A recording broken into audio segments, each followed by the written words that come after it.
ಕಳೆದ ವಿಶೇಷ ಅಧಿವೇಶನದಲ್ಲಿ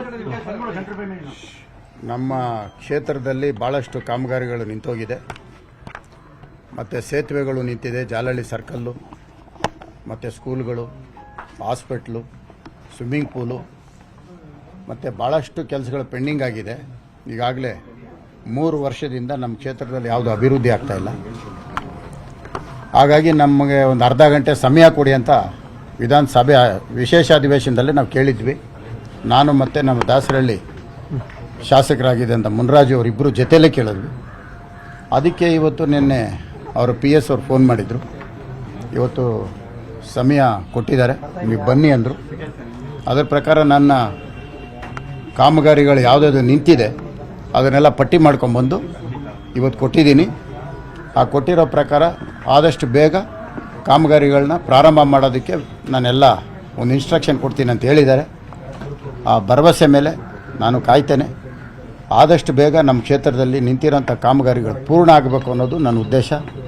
ಹಾಗಾಗಿ ಇವತ್ತು ನಾನು ಮತ್ತು ನಮ್ಮ ದಾಸರಹಳ್ಳಿ ಕ್ಷೇತ್ರದ ಶಾಸಕರಿಬ್ಬರು ಜೊತೆಯಲ್ಲಿ ಬಂದು ಭೇಟಿ ಮಾಡಿದ್ದೆ. ಸರ್ ಏನಾದ್ರು ಟೈಮ್ ಬೌಂಡ್ ಏನು ಹೇಳಿದ್ರು ಸರ್? ಟೈಮ್ ಬೌಂಡ್ ಏನಿಲ್ಲ, ನನ್ನ ಕಮಿಷನರ್ನ ಕರೆಸಿ ಕೂಡಲೇ ಇನ್ಸ್ಟ್ರಕ್ಷನ್ ಕೊಡ್ತೀನಿ ಅಂತ ಹೇಳಿದ್ದಾರೆ. ನಾನು ಕಾಯ್ತೇನೆ. ಬೇರೆ ಏನು ಮಾತುಕತೆ ಇದೆ ಸರ್? ಬೇರೆ ಯಾವುದೂ ಇಲ್ಲ. ನನ್ನ ಕಾನ್ಸ್ಟಿಟ್ಯೂನ್ಸಿ ಡೆವಲಪ್ಮೆಂಟ್ ಬಿಟ್ಟರೆ ಬೇರೆ ಎರಡನೇ ಮಾತು ಯಾವುದೂ ಇಲ್ಲ. ಖಂಡಿತವಾಗ್ಲೂ ಸ್ಪಂದಿಸಿದ್ದಾರೆ, ಕೆಲಸ ಮಾಡಿಕೊಡ್ತೀನಿ ಅಂತ ಹೇಳಿದ್ದಾರೆ. ಆ ಭರವಸೆ ಇದೆ, ಕಾಯ್ತೇನೆ. ಈಗ ಯಾಕಂದರೆ 3 ವರ್ಷ ಕಾಯ್ದಿದ್ದೇನೆ, ಇನ್ನೂ ಕಾಯ್ತೇನೆ. ಹಿಂದೆ ಸಾಕಷ್ಟು ಆರೋಪನ ಅಲ್ಲೇ ಸದನದಲ್ಲೇ ಮಾಡಿದ್ರಿ, ಮಾಡ್ತಿಲ್ಲ, ಸ್ಪಂದಿಸ್ತಿಲ್ಲ, ಹೌದು ಸಿಗ್ತಿಲ್ಲ. ಅದಕ್ಕೆ ಇವತ್ತು ಸದನದಲ್ಲಿ ಮಾತಾಡಿದ್ದಕ್ಕೆ ಇವತ್ತು ಸಮಯ ಕೊಟ್ಟಿದ್ದಾರೆ.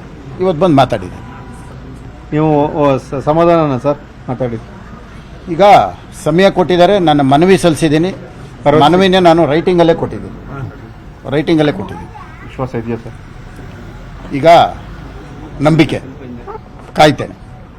ಈ ಹಿಂದೆ ಕೂಡ ನಿಮ್ಮ ಕ್ಷೇತ್ರದಲ್ಲಿ ಪಾರ್ಕಿಂಗ್ ಬಂದಾಗೆಲ್ಲ ನಿಮ್ಮನ್ನ ಇನ್ವೈಟ್ ಮಾಡಿಲ್ಲ ಅನ್ನುವಂಥದ್ದು, ಹಾಗೆಲ್ಲ ದೊಡ್ಡ ಈಗ ಆವತ್ತು ನಡೆದಂಥ ಸಂದರ್ಭ ಆಗಿತ್ತು.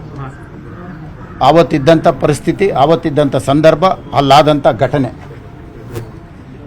ಎಲ್ಲ ಗಮನಿಸಿದ್ದೀವಿ.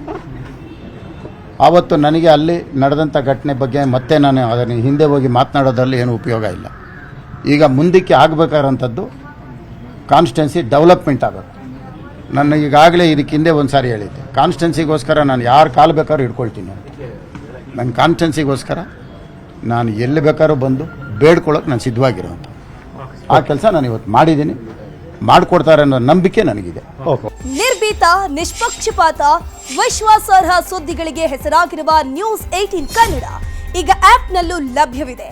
ದಯವಿಟ್ಟು ಇಲ್ಲಿರುವ QR ಕೋಡ್ನ ಸ್ಕ್ಯಾನ್ ಮಾಡಿಕೊಂಡು ಆಪ್ ಡೌನ್ಲೋಡ್ ಮಾಡೋದಕ್ಕೆ ಮರಿಬೇಡಿ. ನಿಮ್ಮ ಬೆಂಬಲ ಹೀಗೆ ಸದಾ ನಮ್ಮೊಂದಿಗಿರಲಿ. ಧನ್ಯವಾದ.